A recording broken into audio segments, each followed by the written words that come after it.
Assalamu alaikum, dear students. Welcome back. As we were discussing about the types of the probes, you can see there are 5 types of probes shown in this particular slide. Among those 5, the top 4 ones, single-stranded DNA probes, degenerate probes, oligonucleotide probes, and RNA probes are the nucleic acid-based probes. Whereas the last one, antibodies probes, are the protein-based probes. अच्छा, जब हम देखते हैं जो first 4 हैं, इनमें से एक ऐसा है डिजेनरेट प्रोब जो कि इन चारों में अलग है. Although all 4 are based on nucleic acid, which means ये DNA या RNA based है, लेकिन इनमें अगर आप single stranded DNA probe, oligonucleotide probes या RNA प्रोब्स देखेंगे तो ये तीनों के तीनों बेस्ड होते हैं जीन सीक्वेंस के ऊपर. जबकि जो फोर्थ वन है डिजेनरेट प्रोब, ये जीन सीक्वेंस के ऊपर बेस्ड नहीं होता, बल्कि ये प्रोटीन सीक्वेंस के ऊपर बेस्ड होता है. हम इसको डिटेल में देखेंगे अपकमिंग स्लाइड्स में. लास्ट वन को देख लेते हैं, antibody probes. They are the protein probes and they are used for screening of expression libraries, and they are basically the fusion proteins in which beta-galactosidase are fused with the cDNA product. This slide is about advantages of RNA probes and advantages of oligonucleotide probes. You can see RNA-RNA hybrids are very stable as compared to the DNA hybrids or the DNA-RNA hybrids by some unknown mechanism about which the scientists are still researching. For what we do, that we first take the tissue, we digest it with RNAs, and after doing this, we hybridize it, and that reduces the background, which gives us higher specific activity compared to the oligonucleotides, and they are strand specific compared to the double-stranded DNA probes. When it comes to oligonucleotide probes, they have better tissue penetration, and multiple oligos can be mixed together to enhance the signal so that we can easily identify where our gene of interest is lying. What are the sources of probes? There might be heterologous probes, cDNA probes, or the probes based on protein sequences, which we have called as degenerate probes in the previous slide. So heterologous probes are coming from another species. Like अगर हम बात करें कि मैं human की haemoglobin पे base करते हुए एक प्रोब डिज़ाइन करूं और फिर मैं इसको किसी ऐसे एनिमल में यूज़ करूं जो कि मैमल तो हो लेकिन उसकी हीमोग्लोबिन प्रोटीन के ऊपर ज़्यादा रिसर्च ना हुई हो.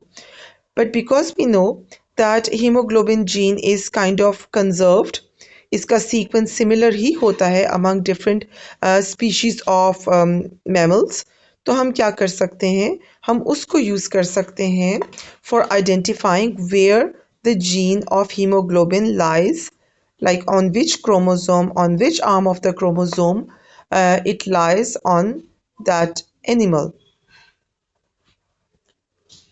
So when it comes to cDNA probes, इसके लिए हम क्या करते हैं कि हम मैसेंजर आरएनए पे बेस करते हुए प्रोब डिज़ाइन करते हैं, और चूंकि मैसेंजर आरएनए में से इंट्रॉन्स रिमूव हो चुके होते हैं, इसके अलावा प्रोमोटर सीक्वेंस भी रिमूव हो चुका होता है, तो हमारे पास उसकी इंफॉर्मेशन तो नहीं होती, लेकिन हमारे पास चूँकि रिमेनिंग एक्सोनिक पोर्शन की इंफॉर्मेशन होती है, तो वहाँ पे हम इनको हाइब्रिडाइज करते हैं cDNA प्रोब को विद द जीनोमिक DNA, और हमारे पास जितने भी इंट्रॉनिक पोर्शंस हैं वो लूप्स बना देते हैं, लूप आउट हो जाते हैं.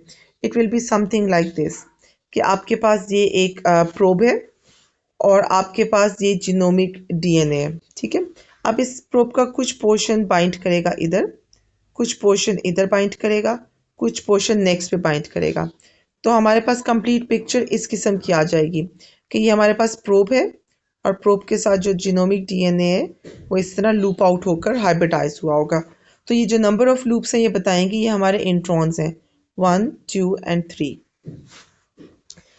Anyhow, having said this, let's move to the degenerate probes. Degenerate probes चूँकि हमारे अमाइनो एसिड सीक्वेंस के ऊपर बेस्ड होते हैं, तो हमें देखना होगा कि हमारे पास समटाइम्स एक अमाइनो एसिड के मोर देन 1 कोडॉन एग्जिस्ट करते हैं. चूँकि ये मोर देन 1 कोडॉन एग्जिस्ट करते हैं, तो इसका मतलब है कि जब हम उन अमाइनो एसिड सीक्वेंसेस पे बेस करके प्रोब्स बना रहे होंगे तो वो कोई एक सीक्वेंस नहीं होगा, there will be multiple sequence to it. मैं अभी आपको दिखाती हूँ how it will be, but right now आप सिर्फ ये माइंड में रखें कि अगर हम 6 अमाइनो एसिड सीक्वेंस पे बेस करते हुए प्रोब डिज़ाइन करेंगे तो चूंकि एक अमाइनो एसिड एक कोडॉन की वजह से ट्रांसलेट होता है और एक कोडॉन के अंदर 3 न्यूक्लियोटाइड्स होते हैं, तो ये हमारा 6 मल्टीप्लाई बाय 3 18 न्यूक्लियोटाइड लॉन्ग होगा। अगर हम 7 अमाइनो एसिड पे बेस करके बनाएंगे तो 7 multiply by 3 it will B 21 base pair long. अच्छा जी, यहाँ पे देखें, अगर हम न्यूक्लिक एसिड प्रोब्स बना रहे हैं तो हम दो कन्वेंशनल मेथड्स यूज़ कर सकते हैं। It can either be the cell based DNA cloning और it could be the PCR. आपको पता है ना कि जो सेल बेस्ड डीएनए क्लोनिंग है उसको इन विवो क्लोनिंग कहा जाता है और पीसीआर को इन विट्रो क्लोनिंग या इन विट्रो एम्प्लीफिकेशन प्रोसीजर भी कहा जाता है। सो इन दोनों में से किसी को भी आप यूज़ करते हुए मिलियन फोल्ड एम्प्लीफिकेशंस कर सकते हैं और इस तरह आपके पास एक काफ़ी सिग्निफिकेंट चंक आ जाएगा न्यूक्लिक एसिड प्रोब्स का। So the specificity is very important. You can सी कि आपका जो प्रोब है वो हाईली स्पेसिफिक होना चाहिए उस सीक्वेंस के जो आप आइडेंटिफाई करना चाहते हैं। जैसे कि मैं आपको पहले भी फॉर्मूला बता चुकी हूँ, अभी फिर इस स्लाइड पे आपको बता देती हूँ कि आपके पास 1/4n का फॉर्मूला होता है। तो अगर आपके पास ये 20 न्यूक्लियोटाइड लॉन्ग है तो 4/20 का मतलब है 10 into 12 न्यूक्लियोटाइड, 10^12 न्यूक्लियोटाइड्स। जबकि हमारा जो ह्यूमन जीनोम है वो 3 into 10^9 न्यूक्लियोटाइड लॉन्ग होता है। तो इसका मतलब ये है कि 20 न्यूक्लियोटाइड लॉन्ग सीक्वेंस हमारे ह्यूमन जीनोम में सिर्फ एक ही दफ़ा आएगा, उसके बाद उसके रिपीट होने के चांसेस निग्लिजिबल हैं, ऑलमोस्ट नन है। सो प्रोब तो हम डिज़ाइन कर लेंगे, प्रोब हमने बना लिया, उसके डिफरेंट मेथड्स भी हैं, बट उसको डिटेक्ट कैसे करेंगे? उसको डिटेक्ट करने के लिए हमने जो लेबल लगाया होगा वो काम आएगा। अगर हमने रेडियो एक्टिव लेबल लगाया हुआ है तो हम ऑटो रेडियोग्राफी लाइक स्किंटिलेशन काउंटर के ऊपर उसको देखेंगे, डिटेक्ट करेंगे। और अगर हमने non radio active probe use किया हुआ है तो हम उसकी केमिल्यूमिनेसेंस चेक करेंगे। अगर हमने ऐसा लेबल लगाया हुआ है, अगर हमने कोई फ्लोरेसेंट लेबल लगाया हुआ है तो हम उसके लिए कलोरीमेट्रिक टेक्निक्स यूज़ कर सकते हैं। हम फ्लोरोस्कोपी यूज़ कर सकते हैं, मींस फ्लोरेसेंट माइक्रोस्कोप को यूज़ कर सकते हैं। और जो फ्लोरेसेंस प्रोब्स हैं उनको हम फिश में भी यूटिलाइज कर सकते हैं। FISH is fluorescence in situ hybridisation technique. अच्छा, चूंकि प्रोब में हमने हाइब्रिडाइज कराना है तो we should know the melting temperature and annealing temperature of the probe and the template DNA as well. Formula मैं आपको पहले भी करा चुकी हूँ।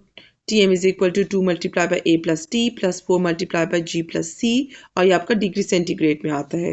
दूसरा जो आपका फॉर्मूला है वो आप ये वाला यूटिलाइज कर सकते हैं, जिसमें आप Tm is equal to 69.3 degree centigrade plus 0.4 और आपको इसमें जीसी की परसेंटेज लेनी होगी minus 650 divided by L, where L is the length of the nucleotides in the probe. और जीसी परसेंटेज में आपको पहले ही बता चुकी हूँ, आपको निकालना होगा total length of the probe में से कितने जी और सीज मौजूद हैं। सपोज अगर टोटल लेंथ 20 है और आपके पास 10 जी सीज हैं तो आपके पास 10 डिवाइडेड बाई 20 इंटू 100, इस तरह करके आप परसेंटेज को निकालेंगे। यू कैन सी हेयर आपको एक प्रोब दिखाया गया है, आपको 3 ऑप्शंस दी गई हैं और आपसे कहा गया है इनमें से किसके साथ ये हाइब्रिडाइज करेगा।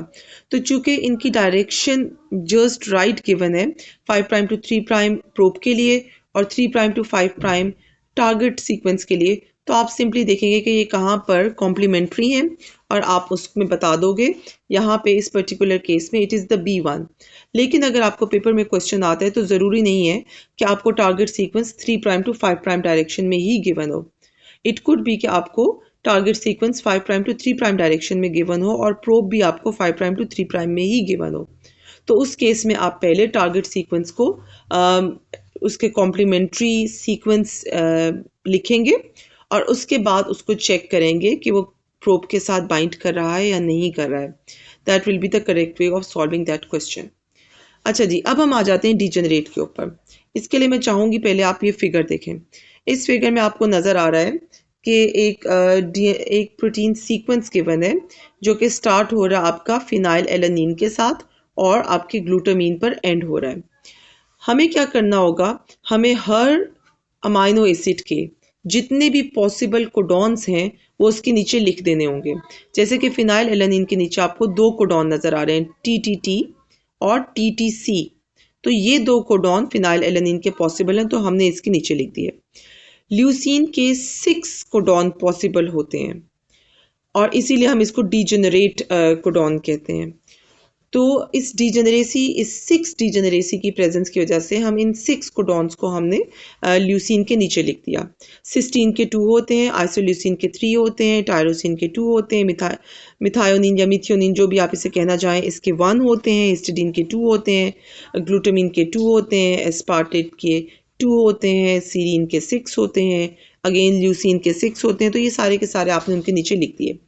Now we will look for कि among these nucleotides, among these amino acid कौन सा ऐसा 6 अमाइनो एसिड का स्ट्रेच है जो कि लीस्ट डिजेनरेसी के साथ है। तो यहाँ पर आप नोट करें, अमाइनो एसिड नंबर 3 से लेके अमाइनो एसिड 9 के बीच में हमें लीस्ट डिजेनरेसी नज़र आ रही है। अगर मैं 2 से स्टार्ट करूँगी तो मेरे पास एक 6 वाला आ जाएगा, और अगर मैंने 4 से स्टार्ट किया तो फिर मेरे पास एक सीरीन अगेन 6 वाला आ जाएगा। तो मैं उन सब को छोड़ते हुए सिर्फ 3 अमाइनो एसिड से लेकर 9 अमाइनो एसिड के बीच के स्ट्रेच को जो कि लीस्ट डिजेनरेसी के साथ है उसको पिक कर लूँगी।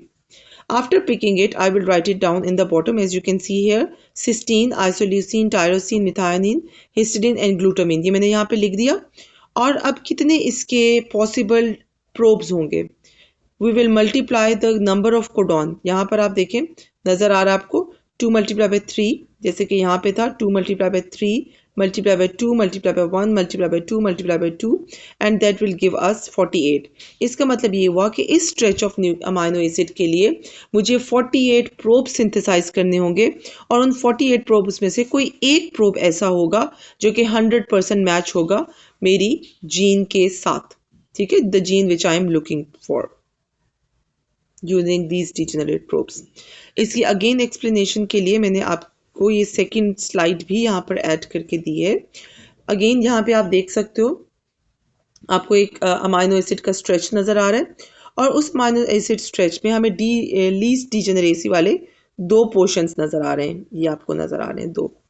अब इन दोनों को हमने पिक किया और इनको मल्टीप्लाई कर दिया। देखो मिथायोनिन 1 है ना, तो 1 multiplied by 2 multiplied by 1 multiplied by 2 multiplied by 2 multiplied by 2. We can skip the ones from here, जिस तरह इन्होंने यहाँ पे नीचे किया है, क्योंकि 1 को जब आप नंबर के साथ मल्टीप्लाई करेंगे तो आंसर सेम रहेगा। तो यहाँ पर आप देख सकते हैं 16 पॉसिबिलिटीज़ हैं, जबकि दूसरे केस में आपको 8 पॉसिबिलिटीज़ मिल रही हैं। तो हम इस केस में इस वाले सेगमेंट से डिजेनरेट प्रोब्स नहीं बनाएंगे, बल्कि हम इस सेकंड वाले को पिक करेंगे क्योंकि इसमें लीस्ट डिजेनरेसी है और कम नंबर ऑफ प्रोब्स पे हमें रिजल्ट्स मिल जाएंगे। So this is the idea behind using the degenerate probe, so that we can identify the gene very easily by spending less, by doing less inputs. हमें कम पैसों में कम time waste किए हमें अगर significant results मिल जाते हैं with the area of proteins with the least degeneracy, तो ये हमारे लिए ज़्यादा सूटेबल है। अच्छा, अब आपने क्या करना है, यहाँ पे आपको एक प्रोटीन नज़र आ रही है, प्रोटीन का सेगमेंट नज़र आ रहा है which is known as cytochrome C, and this cytochrome C is coming from the yeast. अब यहाँ पे देखें कि जो रेगुलर प्रोटीन्स हैं they could be very large. यहाँ पे हमें जो नज़र आ रही है ये 103 अमाइनो एसिड लॉन्ग है। तो इन 103 अमाइनो एसिड में से हमने सारी पॉसिबिलिटीज़ चेक की, और उन सारी पॉसिबिलिटीज़ में से ये जो आपको रेड हाईलाइटेड 1 नज़र आ रही है, ट्रिप्टोफैन से स्टार्ट हो रही है और मिथाइनिन पर एंड हो रही है, ये सीक्वेंस लीस्ट डिजेनरेसी के साथ था, इसलिए साइंटिस्ट ने इसके अगेंस्ट डिजेनरेट प्रोब्स बनाए और फिर इसको यूटिलाइज किया फॉर आइडेंटिफिकेशन पर्पसेस। आपके लिए मैंने ये क्वेश्चन रखा हुआ है, आप इसको सॉल्व करेंगे और आप मुझे ट्यूसडे को ये सबमिट कराएंगे इंशाल्लाह ताला। With this, we are moving towards the heterologous probing. Heterologous probing actually या probing आपको help कैसे करती है? It makes use of hybridization between the related sequences for clone identification. It can also identify related genes in the same organism.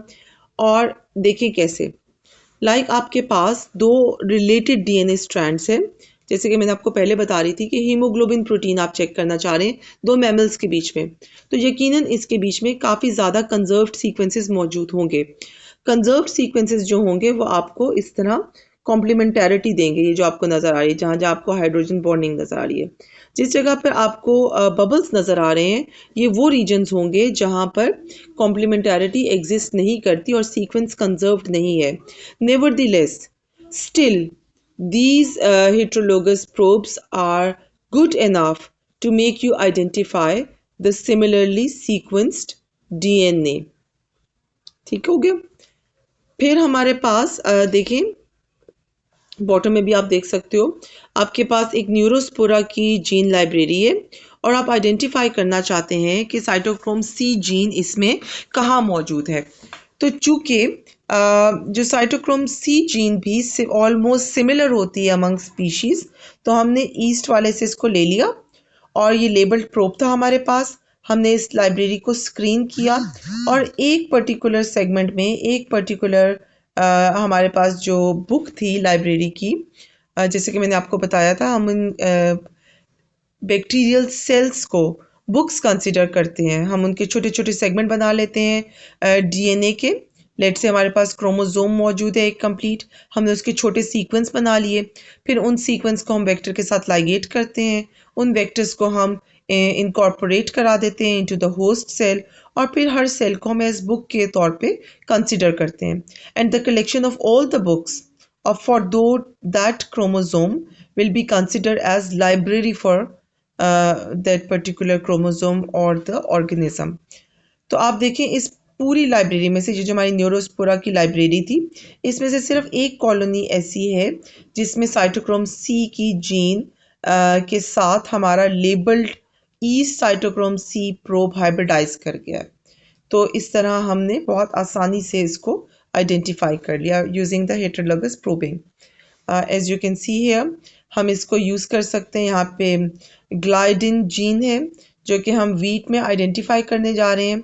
चूँकि इसकी ये एक super family है, तो there will be many other genes with the similar sequence, तो उन सबको identify करने के लिए हमने ये प्रोब डिज़ाइन किया। और इस प्रोब को डिज़ाइन करने के बाद हमने इसको हाइब्रिडाइज किया विद द लाइब्रेरी, और हमारे पास सिग्नल आ गए 6 डिफरेंट जगहों पर। तो ये वो हैं जो कि ग्लाइडिन की मल्टी जीन फैमिली के पार्ट हैं। तो इस तरह आप देख सकते हो हेटेरोलोगस प्रोबिंग डिफरेंट सिचुएशंस में आपको हेल्प करती है।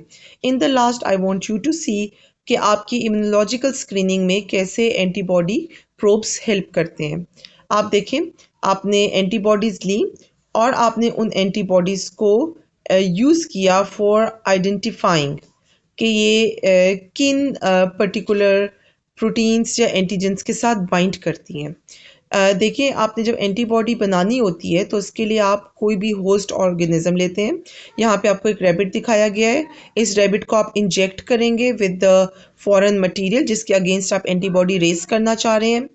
After you will give it some time, maybe few days, और उसके बाद आप उसमें से ब्लड को लाइक सिरिंज के ज़रिए निकालेंगे।